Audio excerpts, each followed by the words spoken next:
Hello. Hello. First of all, I want, All good? yes, first of all, I want to thank you for this interview. It is very nice that you devote time to my audience who will be very interested in listening to you. Thank you for having me, and I appreciate it as well. Yes. And standing tall at 6 foot 2 in the welterweight division, Kegan Machine Gun Gennrich represents the fighting spirit of Greenville, Wisconsin, a proud product of Fox Valley Grappling Club. He combines height, uh, reach, and relentless pressure inside the cage. With a professional record of 10 wins and 5 losses, Gennrich has built his name through discipline, calculated aggression, and constant evolution. Nicknamed Machine Gun for his fast combinations and non-stop output, he brings intensity from the opening bell to the final second. And at 32 years old, he is a seasoned competitor who understands that every fight is a statement. For Kegan Gennrich, stepping into the cage is not just competition, it is a mission. And first questions. Before we talk about titles and victories, let's start from the beginning. What first inspired you to step into martial arts? I grew up in a wrestling family. My dad has been a wrestling coach, um, in Wisconsin.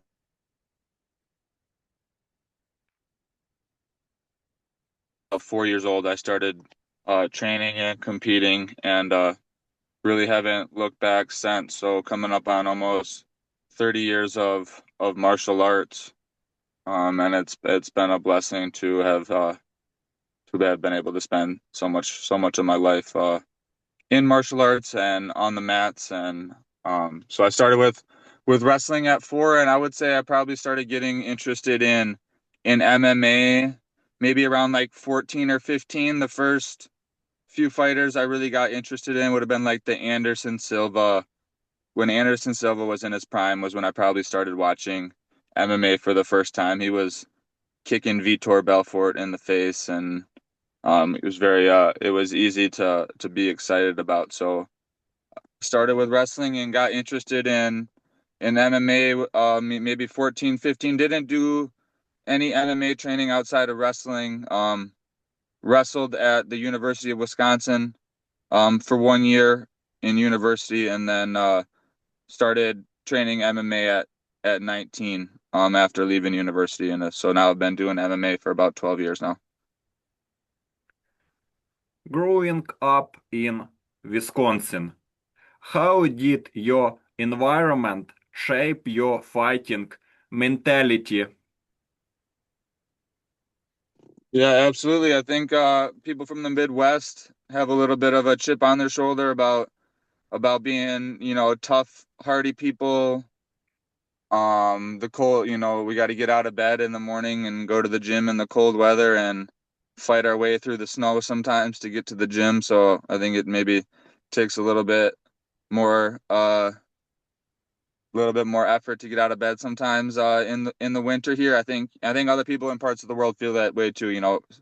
Peter Yan growing up in Serbia, same thing. Probably feels like he's a little bit of a tougher individual because of his upgrowing. I would say for me, a big part of that toughness, just not only from being from Wisconsin with the cold weather, but growing up around wrestling my whole life, I think really shaped my work ethic and my capability for toughness, my grit. Like I said, my dad has been a wrestling coach my whole life. So starting, fifth, sixth grade, elementary school, 10, 11, 12 years old, I was wrestling, the varsity wrestlers, 16, 17, 18-year-old young men. So I think that certainly has a lot to do with the competitiveness and the competitive streak and the toughness, the chip on my shoulder, that has kind of served me very well in my fighting career. I think being exposed to such a tough sport as wrestling as a young age certainly did a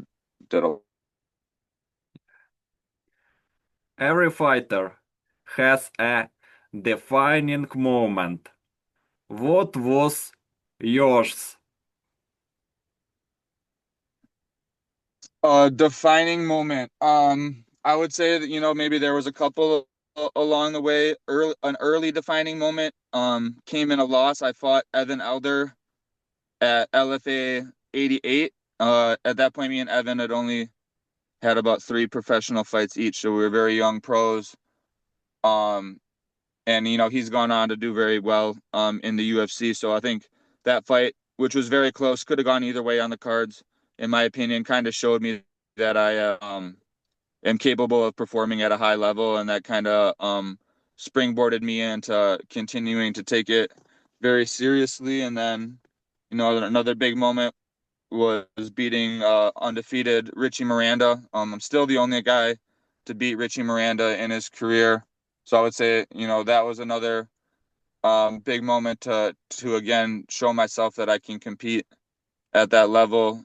So I would say those two fights, and then the Jacoby Jones win in the LFA title fight was kind of felt like a crowning achievement to that run, and something that can never be taken away. So that's something that I hold dearly as well.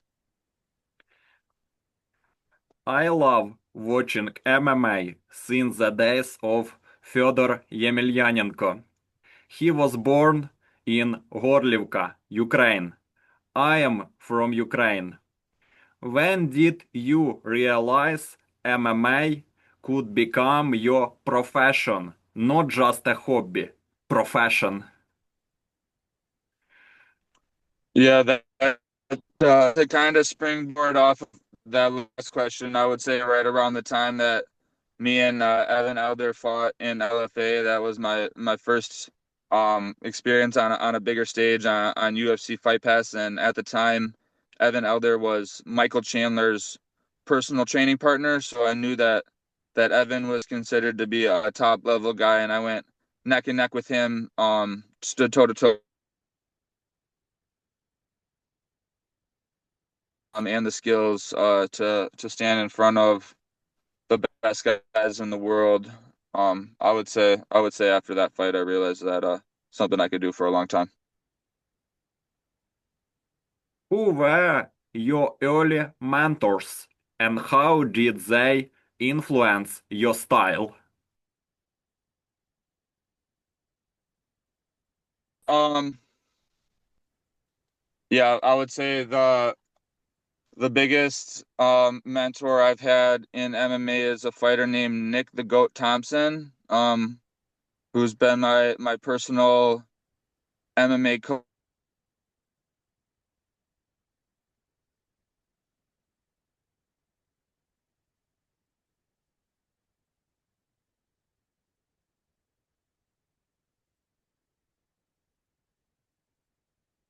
Think it's pretty cool if you go watch. I'll go watch some of Nick's fights in the past, and go watch some of my fights more recently, and it's kind of cool to see his style shine through in my game. So that's something I'm really proud of.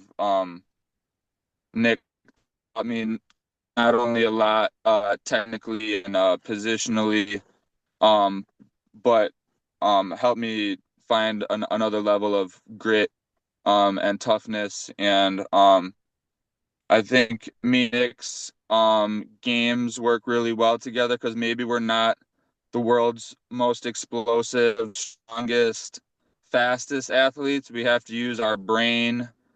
We have to use our brain in there a little bit more than our brawn sometimes. So I think being able to learn from him and us having a lot of the same similar intangibles or qualities as fighters has lended a lot to me. And then also having him in my corner on fight nights, there's been a couple different fights where he has said the right thing or made the right change of game plan during the fight, and felt like he's really saved the day for me. So I really give uh Coach Nick a lot of credit for what I've been able to accomplish. I take a lot from both of my parents as well. I talked about my dad being a wrestling coach. He still is my strength and conditioning coach. Still fires me up a lot on fight night. And then, I look up to the way my mom handles her business as well. My dad has a lot of passion and a lot of intensity, and my mom is a little bit is very calculated and unflappable.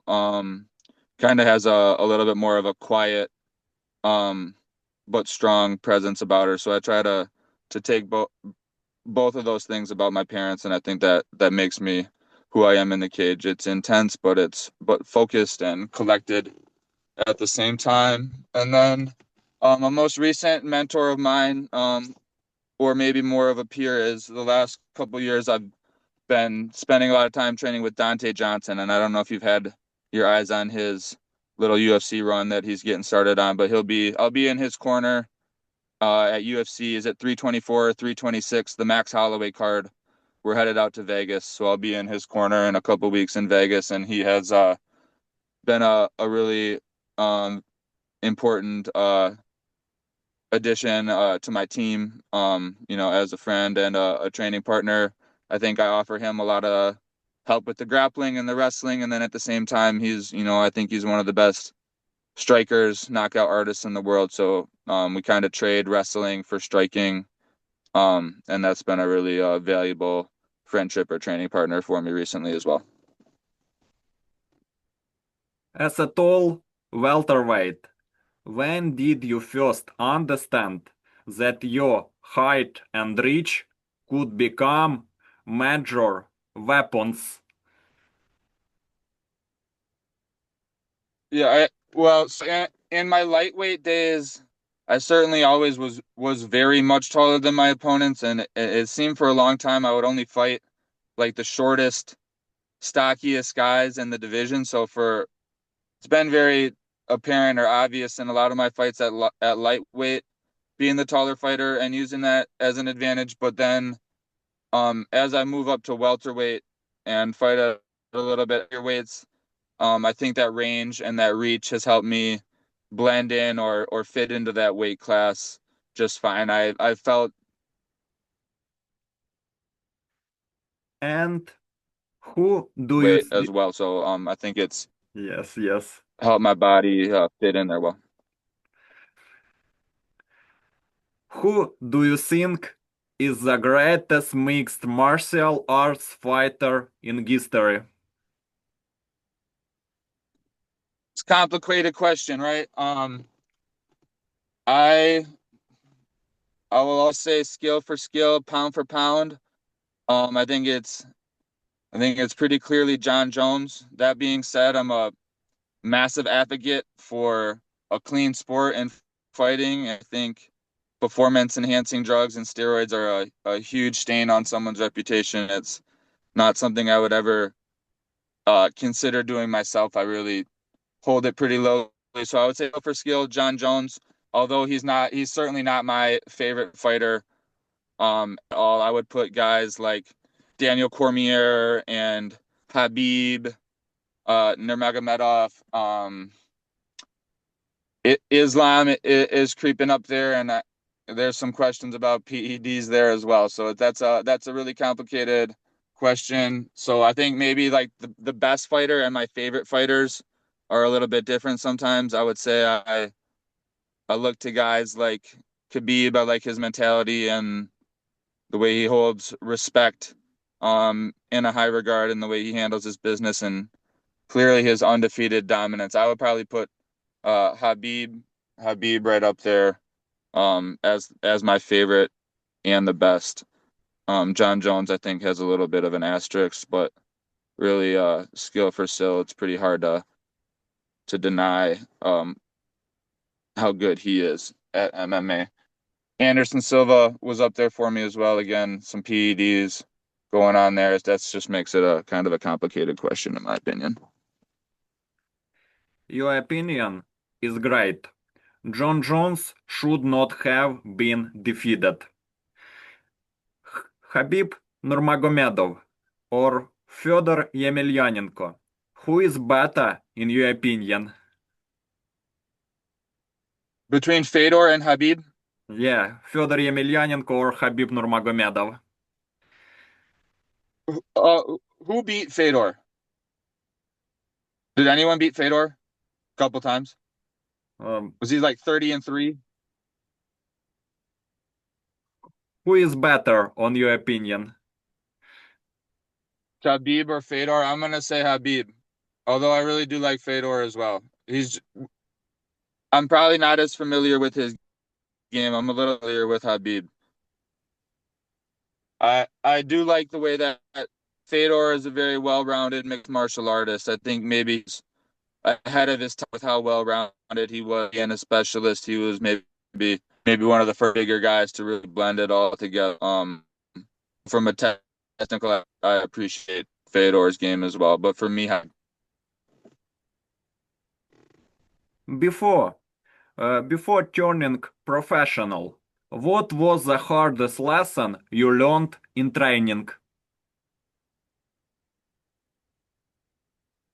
hardest lesson I've learned in training, from fighting. Uh, I think how long of a process getting really good at MMA is. I started doing this at 19, and I probably feel like I didn't get really smooth at most aspects of MMA until I was in my late 20s, early 30s. So just the fact that it was a 10 a 10 plus year process to feel really clean with my striking and really clean with all parts of my MMA game. I think that's probably something I didn't realize. I think when I was 19, I thought I was going to have it all figured out and be in the UFC at 24, 25, and that's just not realistic. It takes a long time to build the skills, all the skills necessary in MMA to compete at a high level. There's a lot to get good at. So I would say realizing how long the journey I was in for. And many fighters struggle with self-doubt. Did you ever question your path?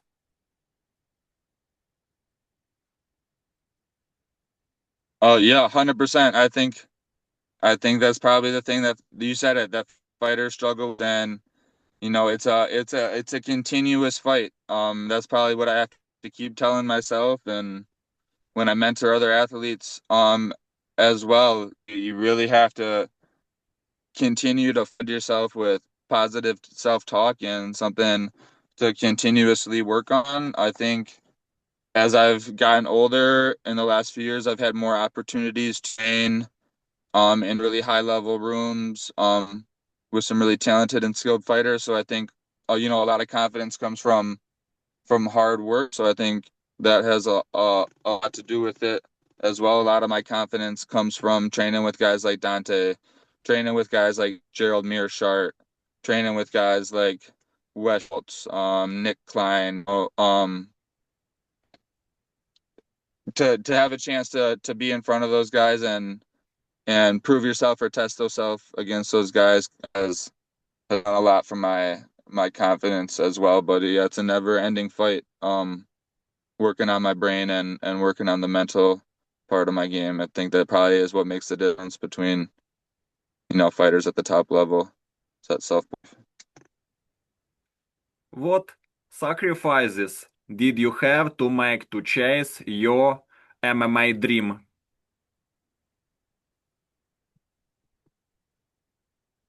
Yeah, to kind of out, the long journey. I would say, an unbelievable amount of sacrifices. I could get, be in depth on this, but I don't have kids. I don't have a wife yet. I don't have a family yet. see other people my age doing those things, and someday that's gonna be for me, but it hasn't been yet. And birthday parties, bachelor parties, weddings, my friends wants me to come to their town, but I'm in training camp. There's no way I can take 3 days off to go to a wedding, to go to a bachelor party.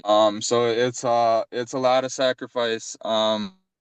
I try to have the mentality though that I get to. I don't have to. I chose to do this at any point. I could go get a real job, um, and do something different. So while I have my youth and health, of this, it's pretty special to get to do what I love every day.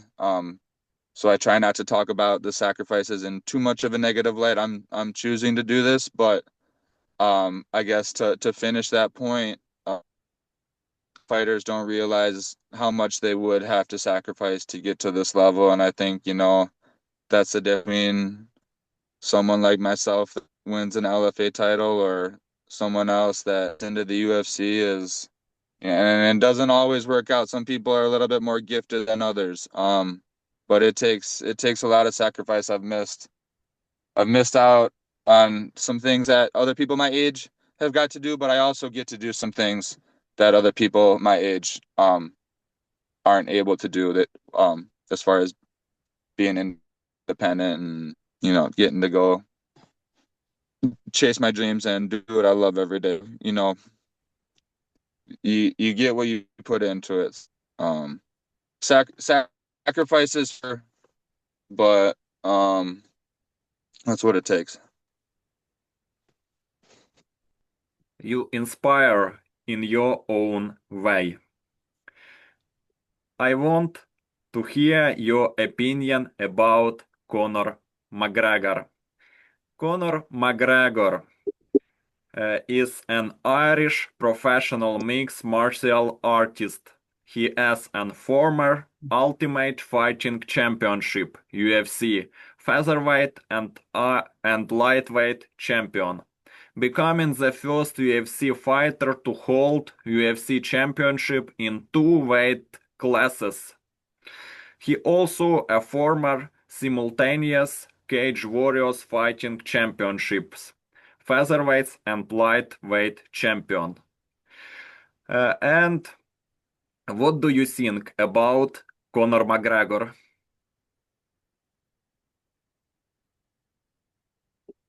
It's a great question. I'll answer that a couple different ways. Um, as a fighter, absolute dynamite. Captivating on his run up to. I will never forget his 15-second knockout over Jose Aldo. Iconic. Um, as far as like his contra in the news, um, my training partner Dante is well known for saying we all fall short of God's excellence on a daily basis. So I am certainly not the person to judge or even come close to judging someone else. I'm not in a position to do that. I will say, to bring it back to Khabib. Khabib was quoted recently in the last couple of years, and we know that Khabib and Conor have been epic enemies, a total rivalry. But to kind of agree with what Khabib said, he's waiting for Conor to maybe turn around his negative ways to more positive ways, because so many people look up to Conor McGregor, and that if Conor could do better in his personal life, that maybe would inspire others to do in their personal life as well. So that's what I guess what I would leave that as. Conor has influenced many in a positive way.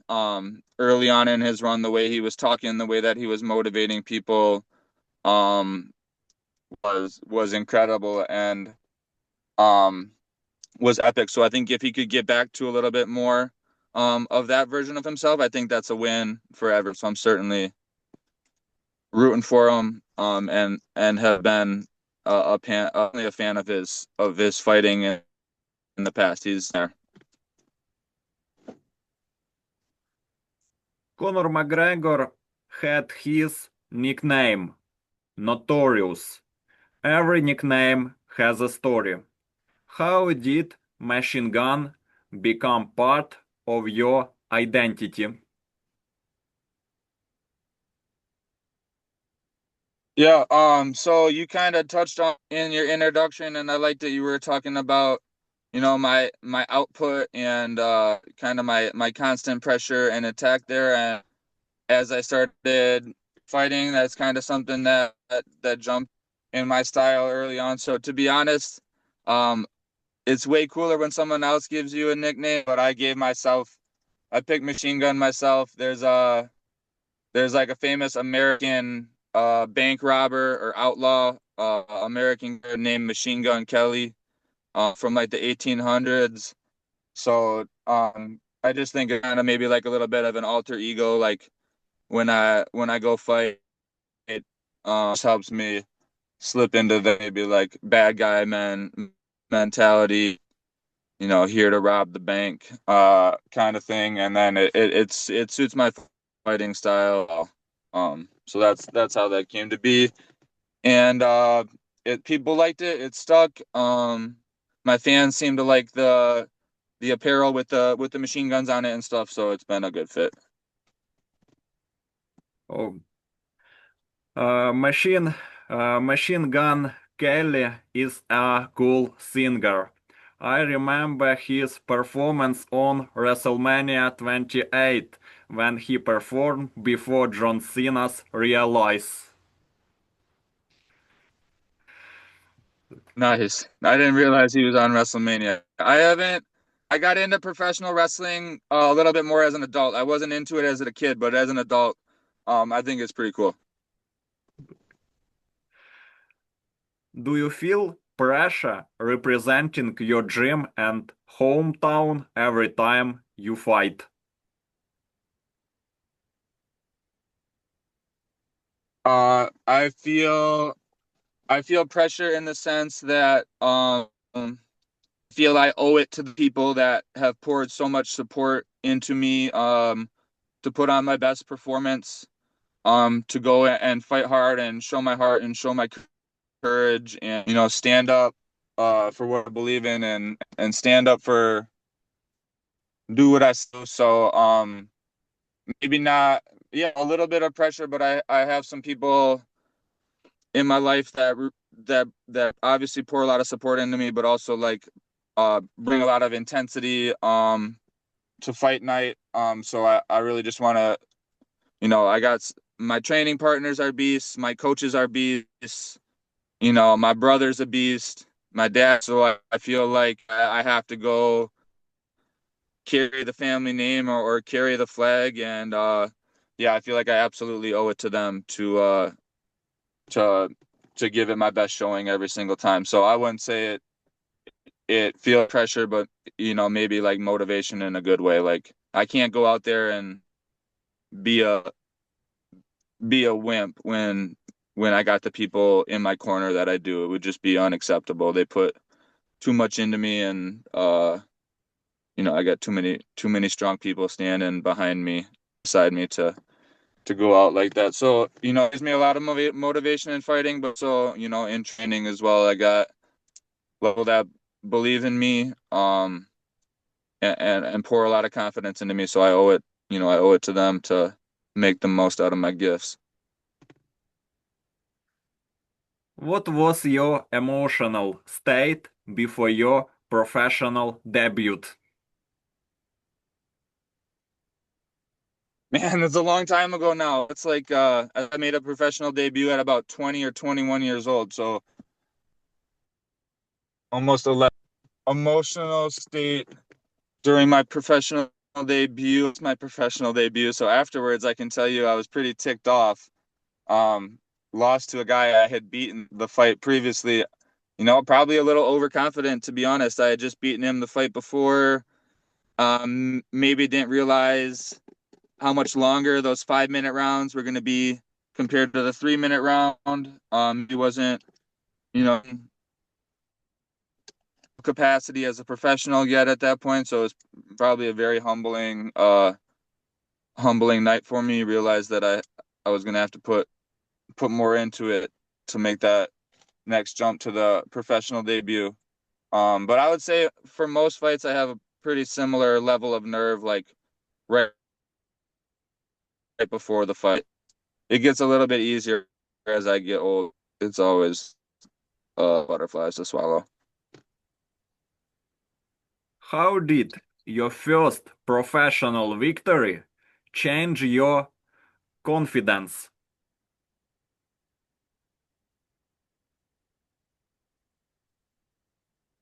Yeah, I needed to get that win. Things going the right way. Had a had a decent performance that night.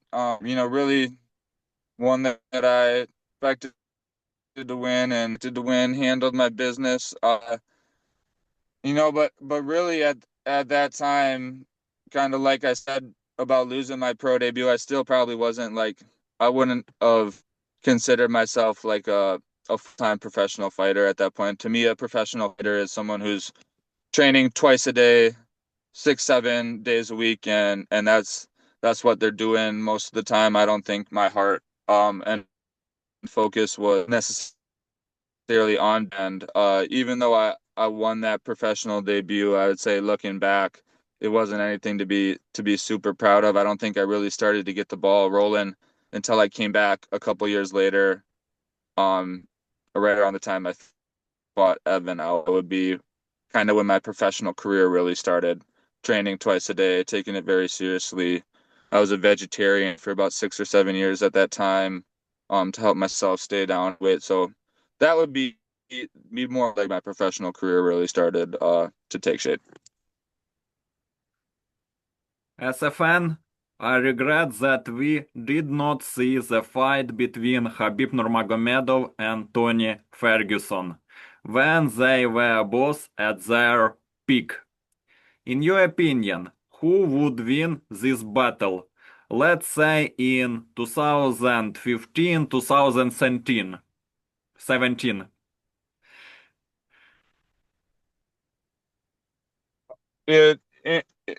Most of the time, in my general opinion, I would rank Khabib's ability and control top chin over Tony's ability to use jujitsu, scramble off of his backer in transition. I think styles make Khabib's style is a tough one for Tony. Although I don't take Tony lightly at all. Even though he went on a little bit of a losing streak, his winning streak is even more impressive. Than that. The way that the intensity and pace that he fought it. I think today, if you look at it, kind of makes up for maybe a little bit of a technical aspect, but man, the man fought so much heart and so much pace that I certainly have watched and tried to take some of Tony's game as well. Just the grit and oh, it doesn't have to be pretty if you stay on the gas and melt guys. But I do think stylistically that's a tough matchup for Tony, and I think Khabib would have had his way with that one. I like elbow kicks from Tony.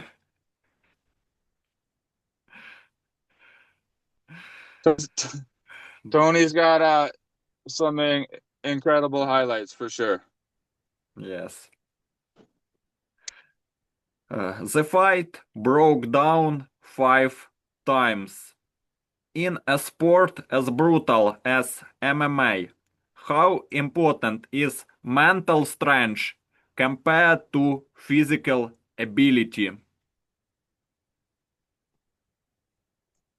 Yeah, I something that I realized as I got older in the game is it's really about who's left and who's last, and there's a lot of talented, probably fighters more talented than I was, a lot more talented than I was that didn't make it half as far as I did up the ladder in MMA, and think yeah, the mental strength to just stay in it and not give up on yourself, keep showing up, you know, fight through the hard times, train through the hard times. Fighting is really a heartbreaking. There's some really high highs, but in between that, there's a lot of really low lows and not a lot of money going around, and kind of putting my whole life on pause and putting my whole life into this for something that's not guaranteed is a big risk.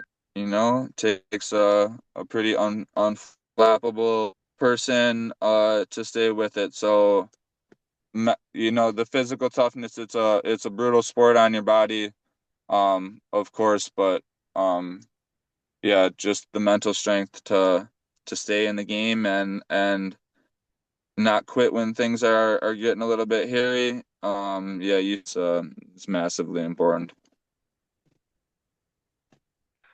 What does a typical training week look like for you?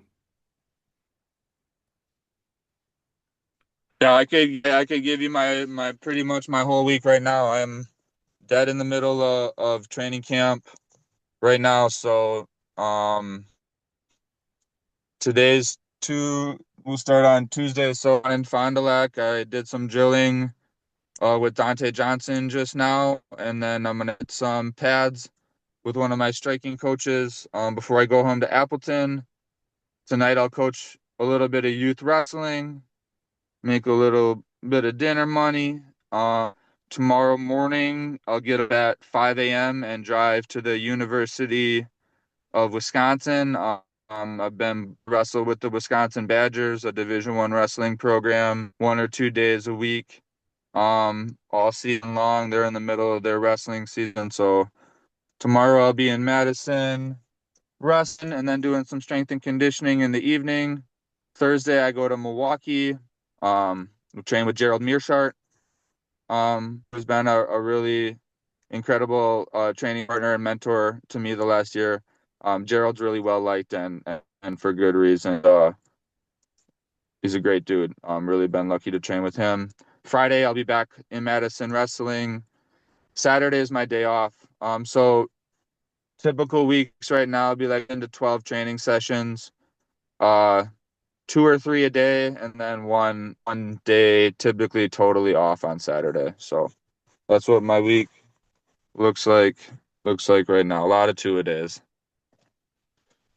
a lot of driving. How do you balance striking and grappling in your preparation?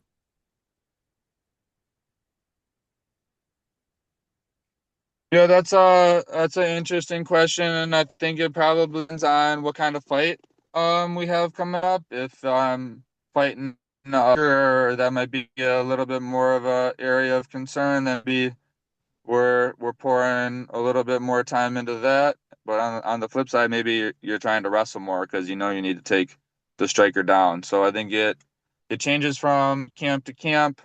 Maybe it might even change like if you got like a bit of an injury or something going on, you might not be able to grapple, but you might be able to hit mitts.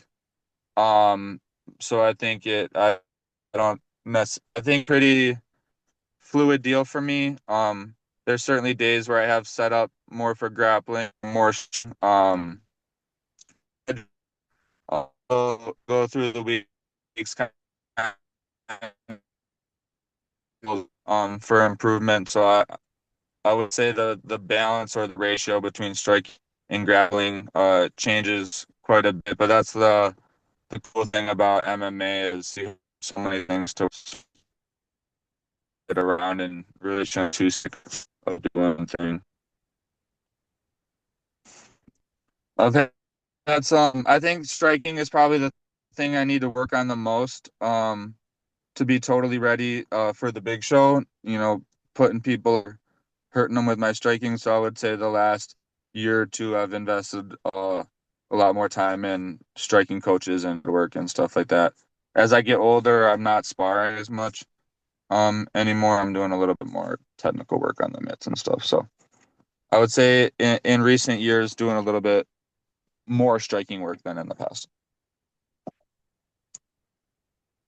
What part of your skill That do you believe is most underestimated? Biggest part of my skill set that is underrated, I would say people probably underestimate my physical strength. Like specifically fighters like going into the fight. I think I probably feel stronger than I look like on film with my frame. Maybe necessarily I don't look like the most physical or strong fighter, but I have some pretty strong grips. And my length gives me some pretty strong leverage. So I would say that's probably the part of my game people slip on the most. How do you deal with criticism after a loss? How do I deal with criticism after a loss?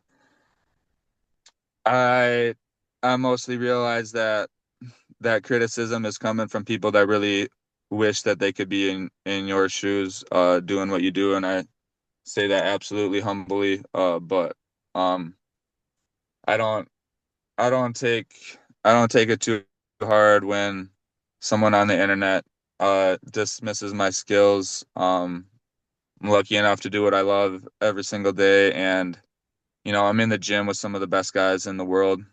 I fought some of the best guys in the world and have done really well. So at the end of the day, I know where my skill level is, um, and I know the level of respect that I've earned from my peers. So I really just lean on that, and it doesn't bother me too much. I know what the people whose opinion matters to me think, and it's about all that matters to me. If you could relive one fight in your career, which one would it be and why?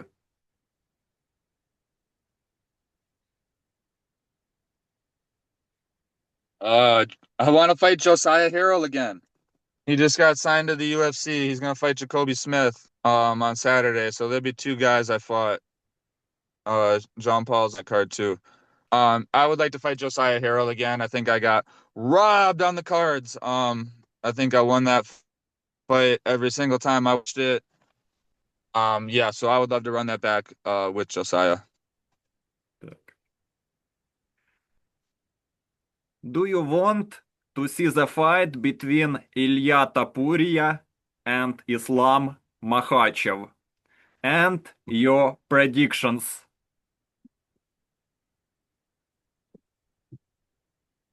Yeah, I would like to see that. I think Islam wins that one. Some of my friends think that Ilya could knock him out. I pretty strongly disagree. I think that fight would lead towards Islam. Yeah, so I would like to see that. You are an LFA Lightweight World Champion. Can you take us back to the night you won that belt and describe what it felt like?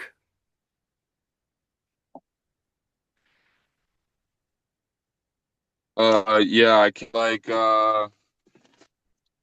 felt like I alluded it to earlier, but something permanent, something to put my name in the books, something that is recognized worldwide as being a big deal. So I think that really kind of put that blue check mark or verified myself a little bit in the MMA game.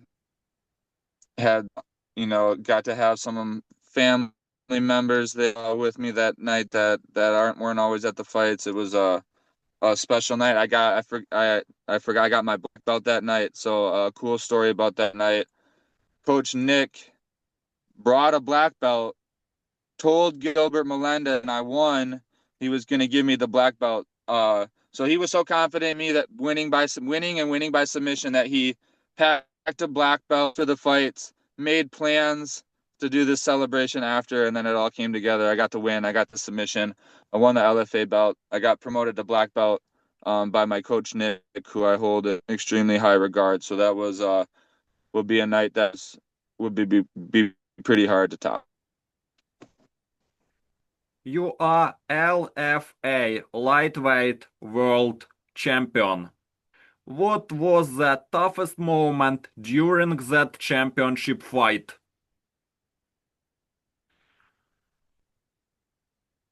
Yeah, if you watch the fight back, Jacoby did a pretty in the crap out of my legs.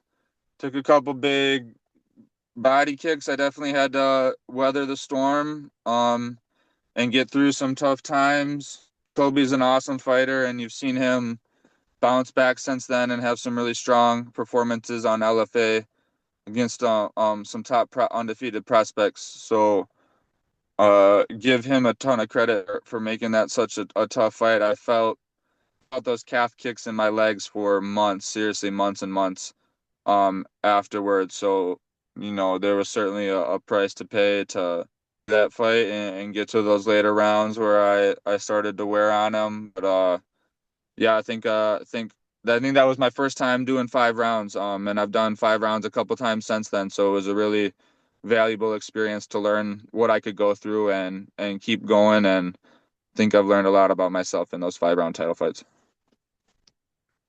How did becoming LFA champion change your career opportunities?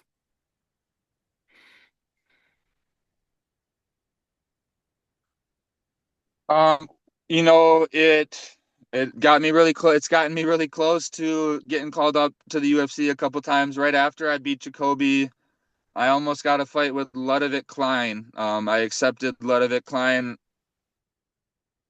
on started cutting the weight.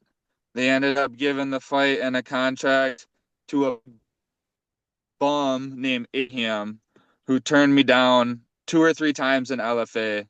So AJ Cunningham ended up getting that Ludovic Klein fight, got smoked. I think AJ kind of sucks as a fighter so that was frustrating. Since then I almost had another near miss on that UFC card that got up that I was supposed to fight. Ended up Austin Vandeford ended up getting on that card. There's a bunch of pullouts on that card, so it's given me the opportunity to be in the conversation for UFC call ups. Just having LFA champ on my resume has allowed me to do some seminars, and make this career a little bit more profitable. It's a pretty good, selling point for my skills, and again something that bet is never coming off the wall. It's permanent. So yeah, it was a big deal for me. It's going to continue to give me opportunities in fighting and MMA, I would imagine, and hopefully, and that's still next to my name, so hopefully it leads to a UFC call up in the next year. You are also a BJJ black belt. When did you receive your black belt and who awarded it to you? Yes, sir. The night I won my LFA belt, so I won it was that 2020, 2023. Um, and my coach Nick Thompson gave me the belt. Coach Nick it has got some UFC wins, but if you watch Nick's UFC debut that he wins, Joe Rogan gives Nick Thompson credit for being the first fighter to ever win an MMA fight with the twister. So I got my black belt from the guy, the first twister ever in MMA. So I think that's pretty cool. How did earning your BJJ black belt impact your confidence inside the cage?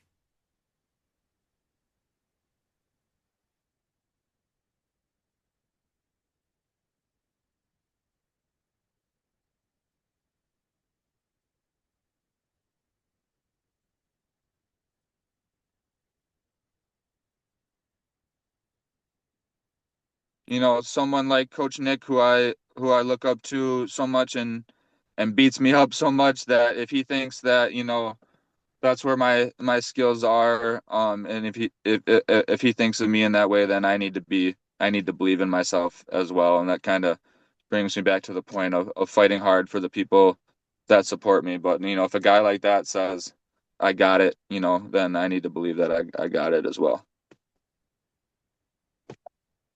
As a state wrestling champion, how did that achievement prepare you for MMA gold? I think, yeah, I touched on it right when we first started talking, but I think wrestling paves the base for me in my whole athletic career, whether that was football growing up, uh, you know, actual wrestling or now fighting. I think the capacity, for hard work and grittiness is everything for me. And then not only like the technical skill aspect of that, kind of put me a mile ahead of some of my peers that didn't have those skills. It's obviously can be a fight changing weapon in there skill wise, but really almost all of my identity um as a fighter. And even if, these days I like to mix it up and strike, and I consider myself more of a MMA fighter than a wrestler. But I still lean on that heart and the lungs and the mental fortitude that wrestling gave me. I rely on that edge. You are state wrestling champion. If Triple H called you and offered to perform in WWE, would you agree? Well, at least half the rate. Part-time. Yes, I'm answering Triple H's call right away. 100%. It looks like a good time. They get paid pretty well. I know it looks like fun. I wish I had bigger muscles and a bigger six pack. Might have been a little bit. I don't look like too many guys in the WWE. I would have to really wow them with my skills, which I guess could be a possibility. But yeah, I would answer that call. Um, my favorite guy to watch lately is Shane Mack, Vince's kid, the Coast to Coast. I watch some high. I'll even pull up some WWE highlights before I go train or before I go fight. I know it's not a real fight, but those guys are still sending it. You could say, you know what I mean? There's no halfway in when Shane Mack goes coast to coast. You gotta go all in, and I think that's an important mentality for fighters to have as well. John, No half steps. yeah. John Cena left wrestling at the end of last year. I can help but ask about John Cena. Do you think he is the greatest wrestler of all time? No, he doesn't really do it. I'm not. I haven't followed too much of John Cena, but to me, he's not like the coolest one. I think there's cooler ones. I would have to think of it a little bit more, but certainly in my generation, the most recent generation, John Cena has been a huge deal and very visible around pop culture. Um, I do respect his clean image. I think the fact that he is a pretty positive looking role model for the young people that follow him. I think that is really cool. Sometimes I have a problem with how some of the athletes in my sport choose to use their platform. I think they could use it a lot more positively sometimes. So all respect to the man, John Cena, for how he carries his business. I would have to think about who my personal all-time favorite wrestler would be, but I don't think it's John Cena. But respect to him. Yes. Between state wrestling champion BJJ and MMA LFA Lightweight World Champion, which championship means the most to you and why? Ooh, great question. I would say I would say my MMA world title because that is kind of accumulation of all of those things. And I think MMA is my favorite sport. It's my best sport. Pretty good at wrestling. I'm pretty good at BJJ. I think when it all gets combined into MMA, that's where I shine the most. Um, so I would say MMA. I wanted to say wrestling, because of how special of a journey that was with my dad, and he would have been in the corner for that. So I know that that meant a lot to both of us. But in reality, my dad was just as much of a part, um, still of that fight camp and journey to the MMA championship as well. So I think I'd have to say the MMA championship. I like Dana White's approach to everything he does. With Dana White entering the boxing world, how do you see this move impacting combat sports overall? Hmm. Um, I I guess I would say I hope it leads to more money for all fighters across all combat sports. Would be my goal. That if Dana can be successful in the boxing endeavor, that leads to more money being involved in the MMA world. Really, my concern right now with combat sports is that as far as MMA goes, the UFC is really the only option right now.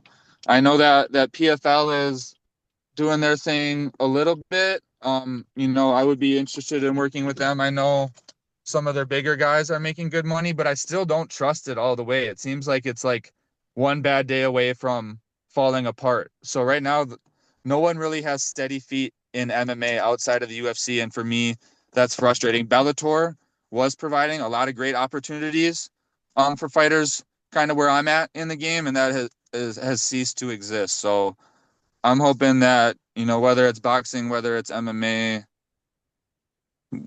that maybe some competitors maybe step up a little bit, or yeah, I would like to see a competitor to the UFC is it right now.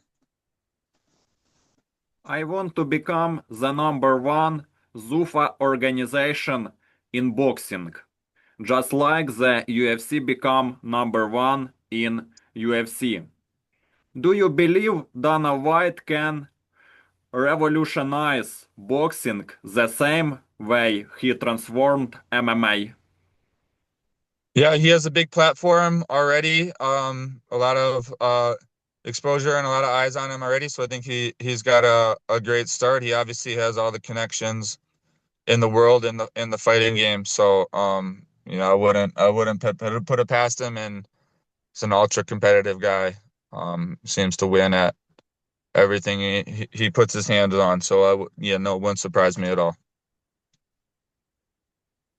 As a champion with grappling and MMA background, would you ever consider crossing over into boxing under his promotion, Zufa promotion? Maybe boxing with the boxing gloves on. I've been approached for some bare knuckle boxing fight, BKFC to be specific, and um, I would consider that. What I would really be interested in, and I haven't seen it so much in recent years. Jorge Masvidal was doing bare knuckle MMA.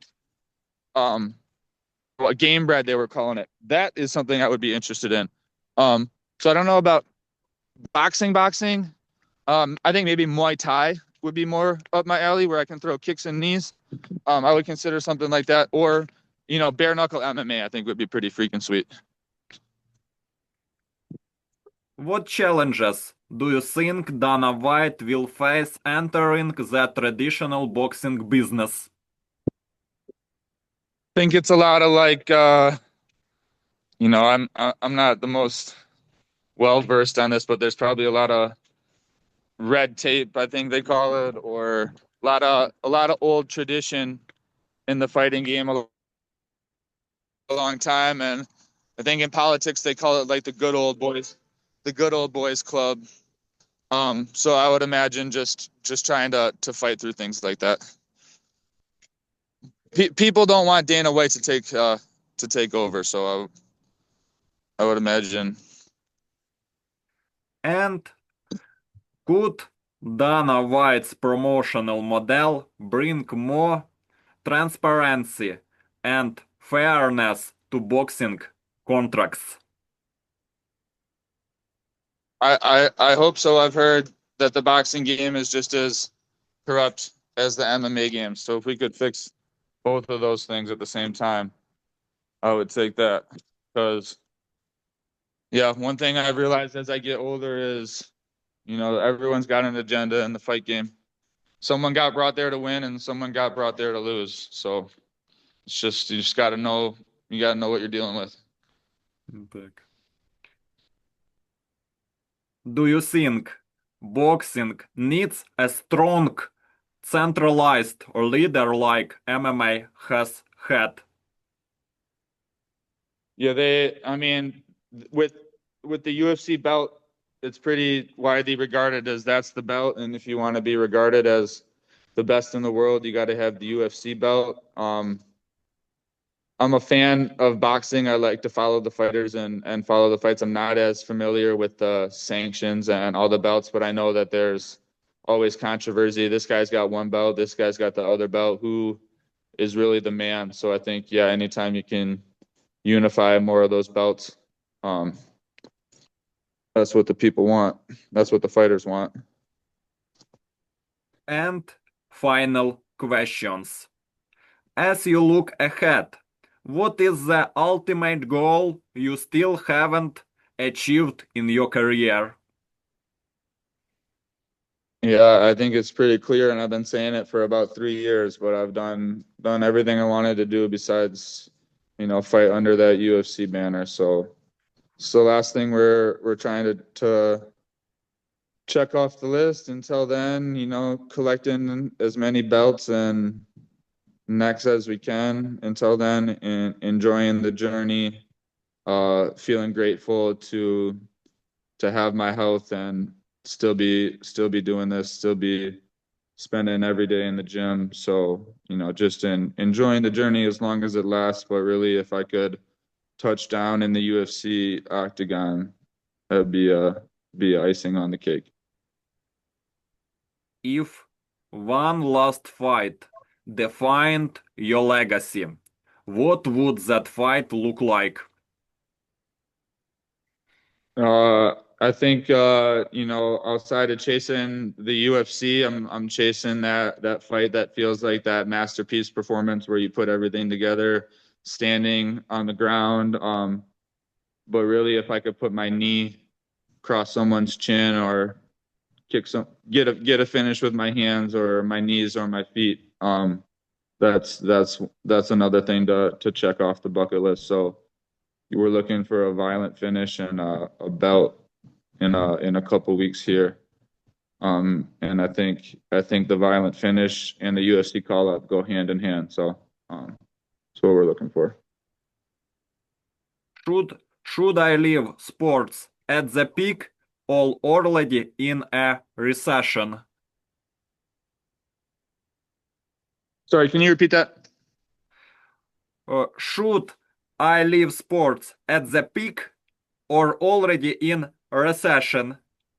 I think Habib did it right when he left at his peak. I think when you leave in a recession, you see guys take a lot of damage, on top of damage they already took throughout their career. So for me, if I could put together a couple more wins, get a couple more belts, I'll leave it on that note, and then if the UFC calls, if they call, they call, and I'll be ready and I'll stay ready. But I certainly don't want to hang out and get beat up till I'm 40. I want to go out. Right now, I feel like I'm in my peak. So, a couple good performances, and I think I could be pretty happy with what I've done. And unfortunately, Tony Ferguson is in decline. And, Great Depression. так.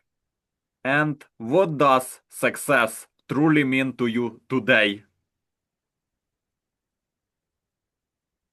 Yeah, I think I think that's something that's pretty fluid and always changing as well as I get older. Obviously, I'm an ultra competitor.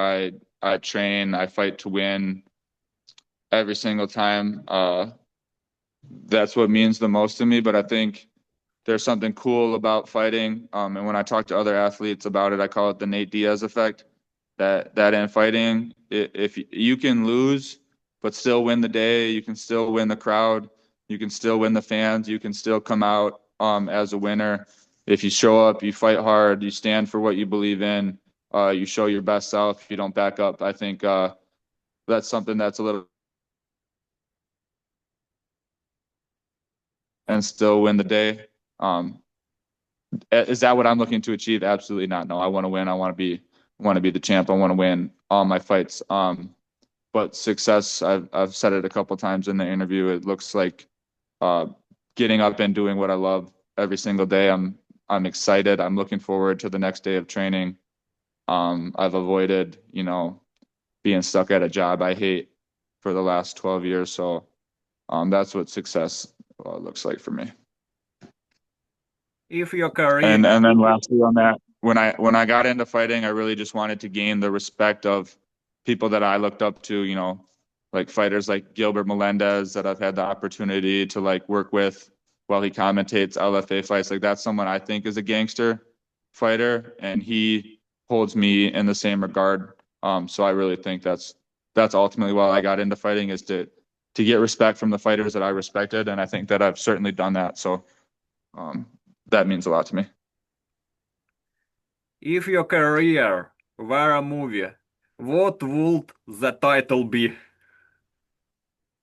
Oh man, that's a good one.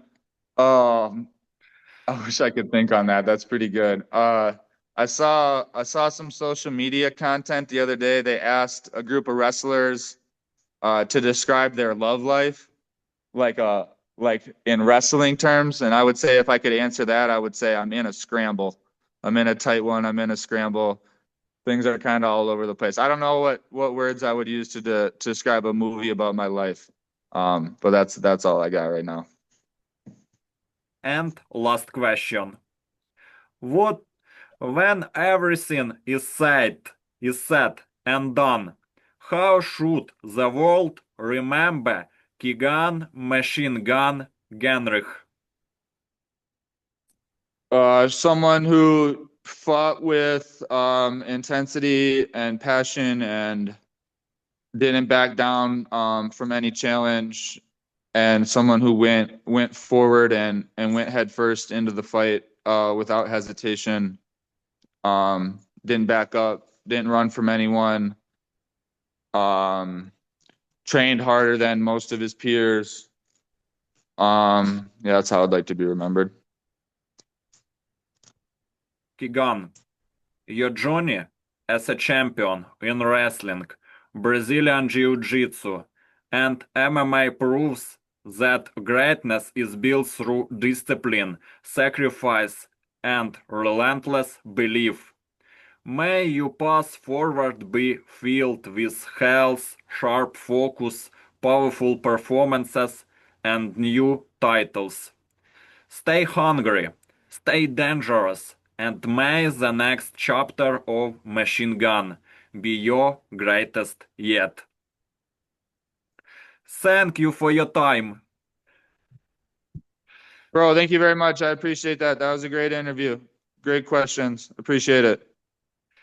Thank you. I Goodbye. wish I wish you the best as well. Have a great day. See ya. See you soon.